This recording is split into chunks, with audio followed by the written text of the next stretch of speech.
Saturday evening, and the smell of fresh brake dust and armor. All hung in the showroom air at Hargrove Luxury Motors, the kind of smell that only exists in a place where people spend more on a car than most earn in 3 years.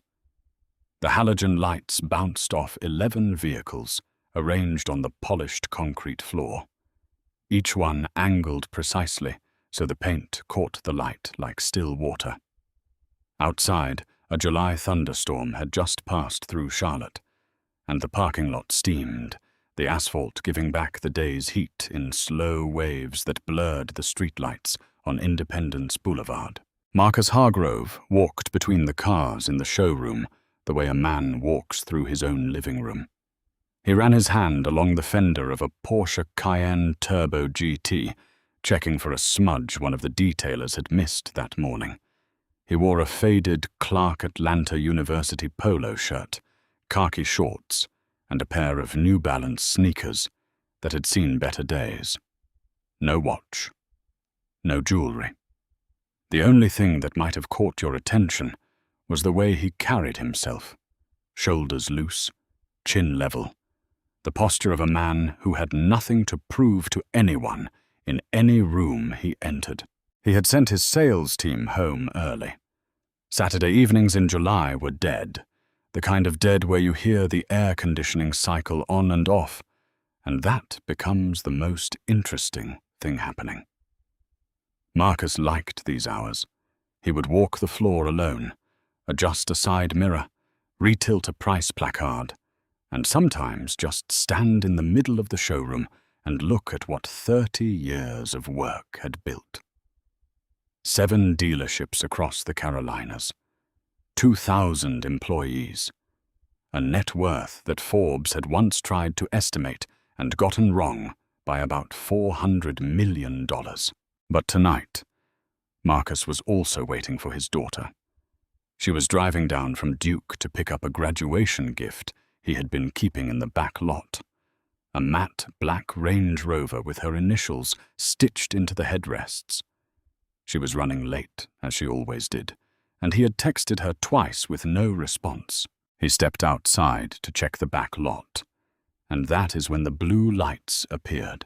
The cruiser pulled in slowly from the boulevard, tires crunching over the wet gravel at the edge of the parking lot. It stopped at an angle, headlights cutting across the rows of vehicles, and sat there for a long moment with the engine running. Marcus stood near the service entrance with his hands at his sides, watching. He had been watched by police before. Every black man in America over the age of 12 has a story. And Marcus had several. But he had not had one in a long time. The driver's door opened and Officer Derek Sloan stepped out. He was 38 years old, 6 feet tall, with a buzz cut that was growing out unevenly on top and a gut that pressed against his duty belt. He had 9 years on the Charlotte-Mecklenburg Police Department and 14 civilian complaints in his file, not one of which had ever resulted in more than a conversation with his sergeant.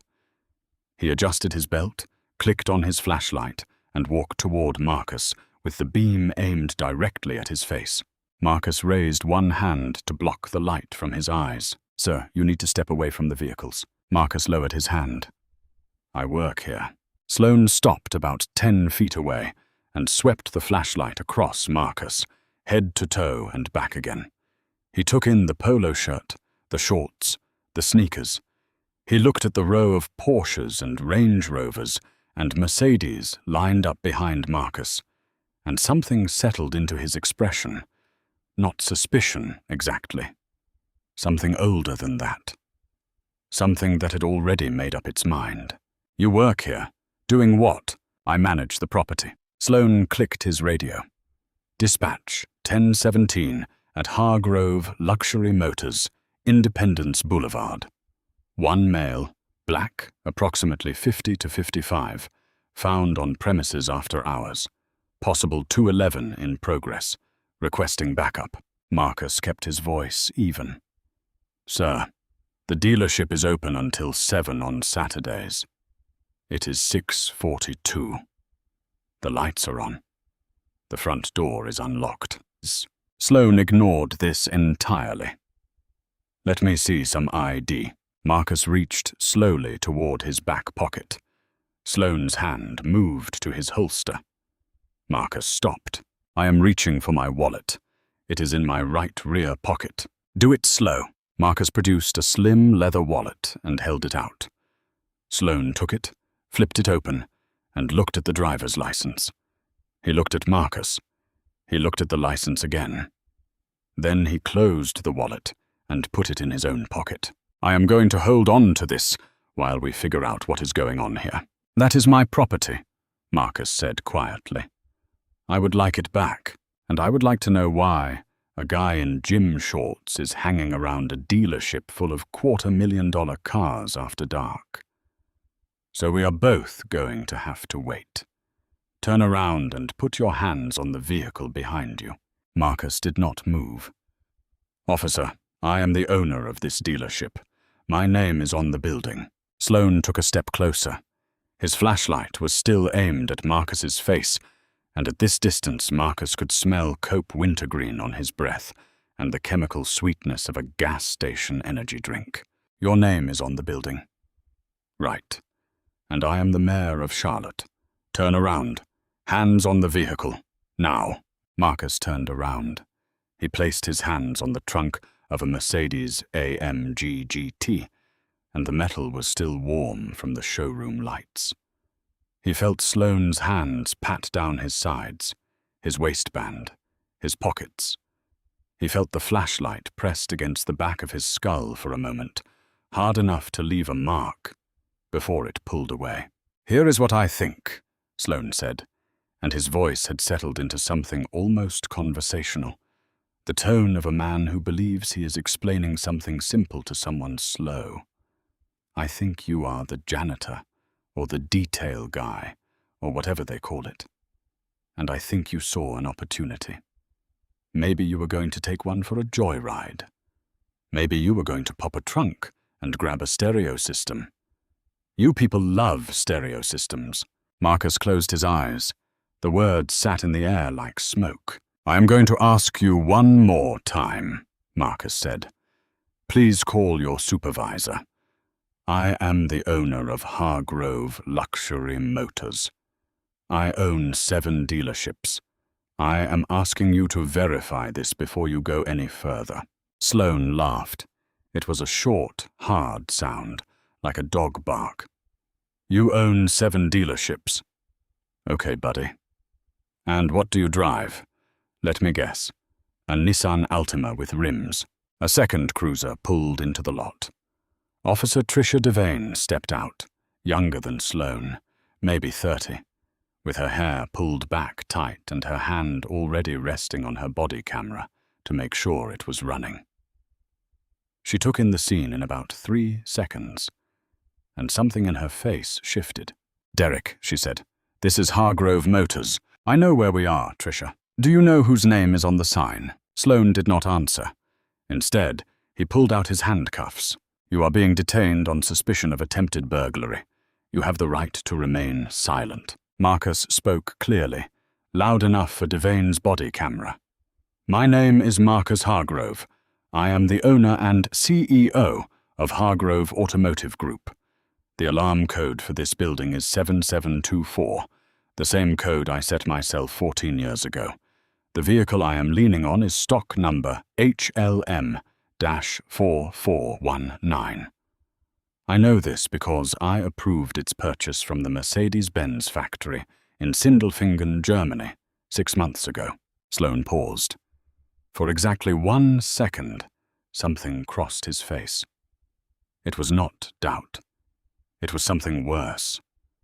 It was the look of a man who suspects he might be wrong, but has gone too far to stop. He had Devane watching him. He had called dispatch. He had already narrated a story, and the story required Marcus to be a criminal. He closed the cuffs around Marcus's wrists. We will sort it out at the station, he said, and that is when Marcus Hargrove's phone rang. It was in his front pocket, and Sloane pulled it out, glanced at the screen, and almost handed it over before catching himself.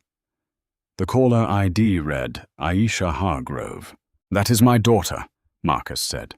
"She is on her way here. If she arrives and sees me in handcuffs, she will be frightened. She is 22 years old. I am asking you to let me answer that phone." Sloane stared at the screen until it stopped ringing. Then he put the phone on the trunk of the Mercedes. 30 seconds later, it rang again. Devane picked it up and answered. "This is Officer Devane with Charlotte Mecklenburg Police. Your father is fine, ma'am. He is... We are conducting a routine." She trailed off, because there was no good way to finish the sentence. "Yes, ma'am. Hargrove Luxury Motors on Independence." She listened for a long time. Her face went through several stages. She hung up and looked at Sloane. "Derek, you need to take those cuffs off, right now." Sloane's jaw tightened. "Why? What did she say?" "She said her father is Marcus Hargrove. She said he is a billionaire. She said she is calling their attorneys. People say a lot of things, Tricia. She said the attorneys' names. Derek, she named Latham and Watkins. She named the managing partner by his first name. Sloane still did not move. Devane looked at him with an expression that mixed pity with something harder. Less than 7 minutes later, 3 vehicles pulled into the parking lot of Hargrove Luxury Motors in rapid succession. The first was a white BMW driven by Aisha Hargrove, who was out of the car before it fully stopped, running across the wet pavement in flip-flops and a Duke sweatshirt, shouting "Dad." The second was a black Escalade carrying 2 men and 1 woman in business clothes. One of the men was already on the phone, pacing before his door was fully open, and the words "Federal Civil Rights Violation" carried across the parking lot like a bell. The third vehicle was a silver Audi sedan driven by a woman named Catherine Park, who was the general counsel of Hargrove Automotive Group and who had been at a dinner party in Myers Park when she received the call. She was still wearing a cocktail dress and heels, and she walked across that parking lot like she was crossing a courtroom. She stopped 3 feet in front of Officer Derek Sloane and spoke in a voice that was calm and clear, and carried the particular weight of someone who bills at $1,400 an hour. "My name is Catherine Park. I am General Counsel for Hargrove Automotive Group, a privately held corporation with annual revenues exceeding $2.3 billion. The man you have in handcuffs is Marcus Hargrove, the founder, sole owner, and chief executive officer. You are standing in his parking lot. Those are his cars. That is his building. Remove the handcuffs immediately, or the next conversation you have will not be with me. It will be with a federal magistrate." Sloane looked at Catherine Park. He looked at the Escalade, where the second attorney was now recording video on his phone.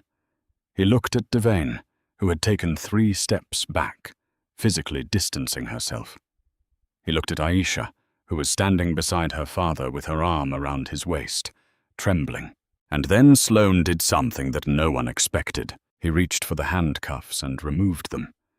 But instead of stepping back, he stood there for a moment, looking at Marcus. And what crossed his face was not anger or defiance or fear. It was exhaustion. The deep, grey exhaustion of a man who has been wrong in the same way for so long that he does not even know what right would look like. He opened his mouth, and what came out was not an apology. It was not an excuse. "I have a son," he said. His voice was quiet. "He is 11. He just started at a new school, and the kids." He stopped. Whatever he was going to say collapsed in his throat.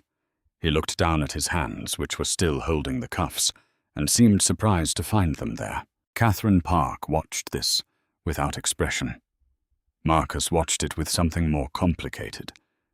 Then the moment passed, and it was back to procedure and consequences and the machinery that grinds. The call went up the chain in minutes. Sloane's sergeant arrived at 7:14, his lieutenant at 7:31.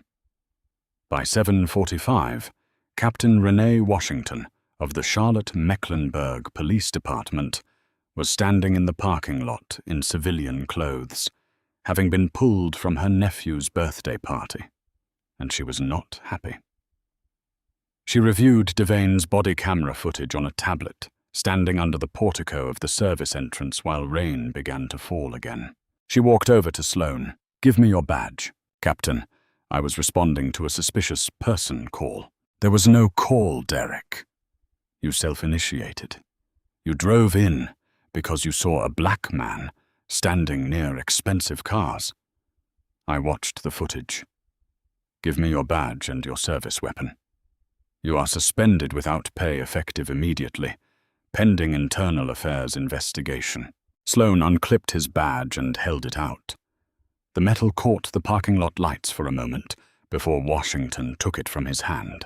By 9 o'clock that evening, the Latham and Watkins team had filed an emergency preservation order for all body camera footage, dash cam footage, radio transmissions, and dispatch logs related to the incident.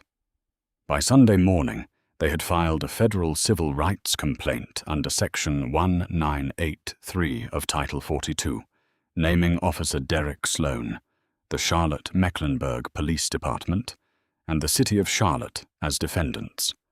The complaint alleged racial profiling, unlawful detention, excessive force, and violation of the 4th and 14th Amendments. On Monday, the story reached the Charlotte Observer. By Tuesday, it was national. The details emerged in layers over the following weeks, as they always do.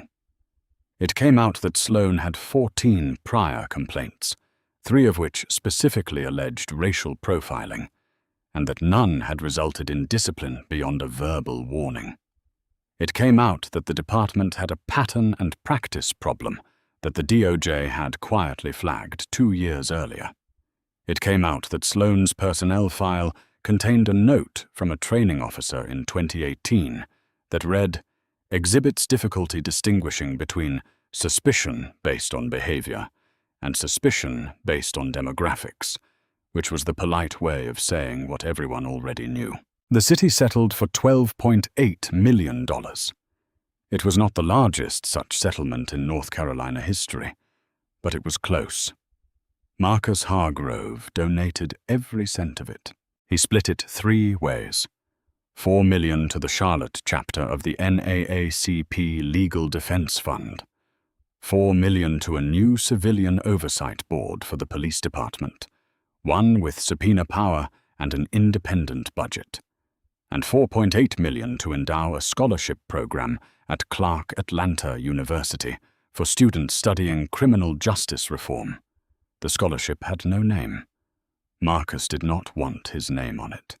He wanted the money to do what money does best when it is pointed in the right direction, which is to quietly, steadily, change the composition of the rooms where decisions get made. The Charlotte-Mecklenburg Police Department agreed to a consent decree. Mandatory de-escalation training. Randomized body camera audits. A new early warning system for officers who accumulate more than 3 civilian complaints in a rolling 24-month period. Captain Washington, who had taken Sloane's badge that night in the rain, was promoted to deputy chief and put in charge of implementation. Officer Tricia Devane, who had answered Aisha's phone call and tried to stop what was happening, was not disciplined.